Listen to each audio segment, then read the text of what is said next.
Africa Prime, brought to you by Jameson's Select Reserve. Welcome back to Africa Prime. Our guest is Dr Vuyelwa Nhlapo, the CEO of the National Development Agency. So Dr. Nhlapo, just before we came to break, you're talking about some communities and some families moving out of poverty and then, really working on some of the projects that have been put in place and able to then live sustainably down the line. So I know that you've had a big role to play in this. Is agriculture one of the key focus areas in targeting rural poverty? Our experience in the past 10 years has indicated that if you want to address issues of poverty, particularly as it applies to the rural areas, agriculture is one of the key areas that we can target. And we have seen results out of this. We've had families, poor households that have engaged in different businesses, and some of those businesses actually are exporting products, which is showing that they are doing very well. They've got markets within the country and outside the country, and we have seen the significant impact and that has been, creates employment as well. I mean, as businesses grow. Yes. And also part of that, we have also seen in the past 10 years that it's important to work in partnership with other stakeholders. For example, we've got a project that is doing very well in the Northern Cape, hydroponic project, which is an agricultural project. And we had a partnership here with the University of Western Cape.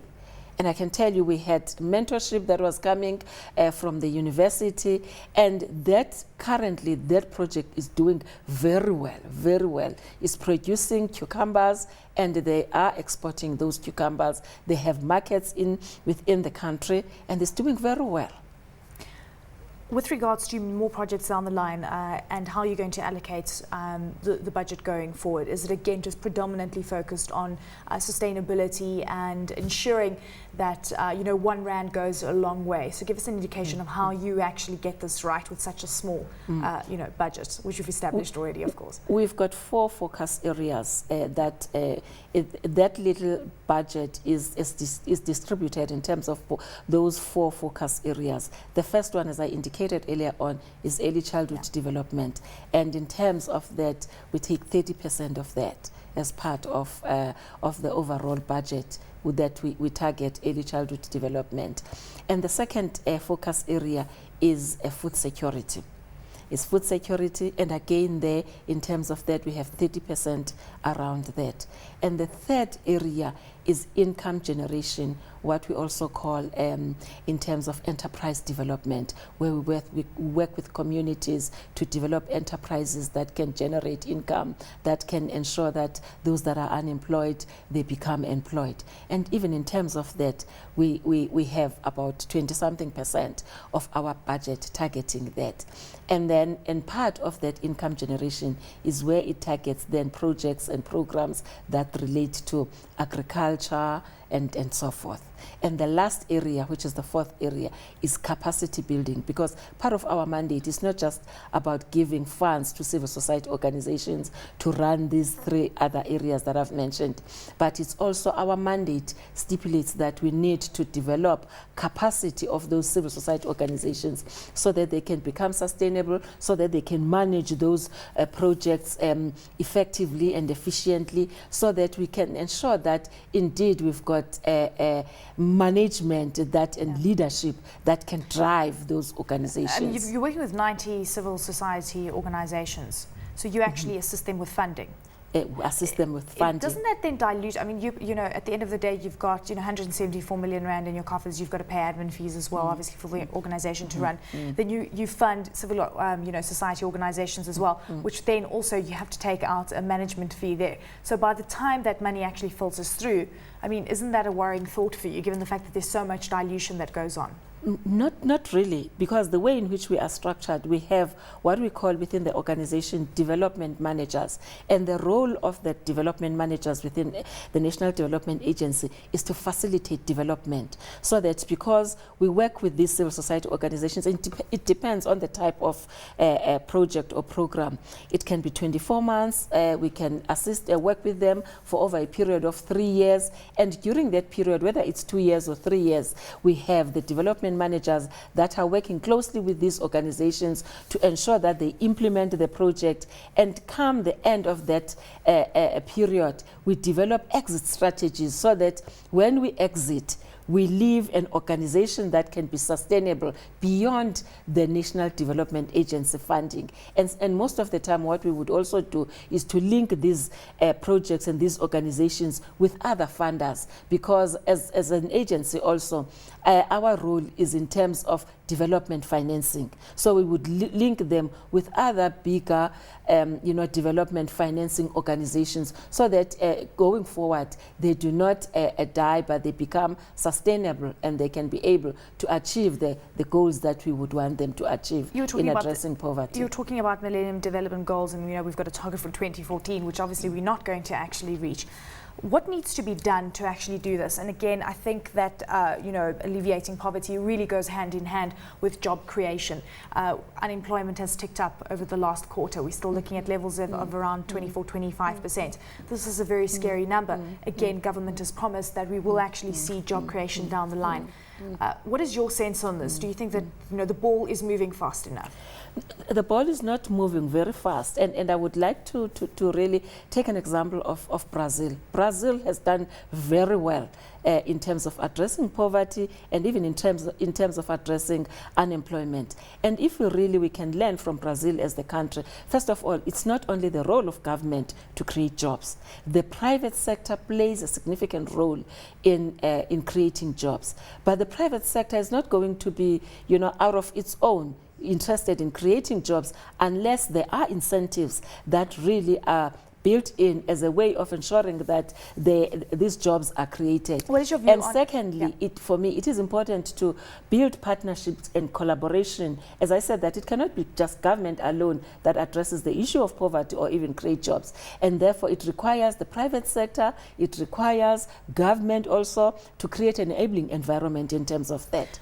Well, I mean, and you say that you've got to see incentives for the private sector to actually create jobs, and one of the hotly debated issues is labour laws in the country. And given the fact that we've seen above inflation wage increases, we know the resource sector has been very vocal about this and giving warnings even to government, saying that if this is going to continue, it's really going to cap the amount of job creation down the line, and just keeping businesses very lean because of this above inflation wage increase scenario. What is your sense on this? Because you obviously don't want to say, well, we're not going to give you what you deserve from a monetary perspective, because we've got to ensure that we bring in more people into the workforce. So you've got this sort of dichotomy that is playing out. Indeed, it is a dichotomy. But I think it's important to, first of all, create an enabling environment by putting regulatory framework in place, because otherwise, if you just leave things to be done, freely and, voluntarily, they're not going to happen. And I was saying earlier on, there needs to be some incentives. And those incentives really are there to meet halfway the private sector in terms of creating those jobs, because, as I say, there's a demand for higher salaries this side, and the more there are those demands, is the more the private sector are saying, then we need to cut jobs so that we can be able to give higher salaries.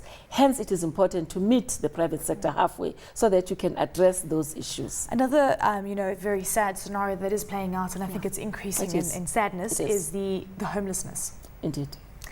When you see what is going on, especially when you come more to the urban areas and you see people on the streets, you see children on the streets, you see mothers, you see people at traffic lights begging for money. What do you think is being done? What is your role in getting those people off the street? Look, in terms of our direct role in addressing those issues, it's in terms of working with civil society organizations that are working very closely with vulnerable groups. We have, for example, civil society organizations that are supporting those families that are homeless, children and parents.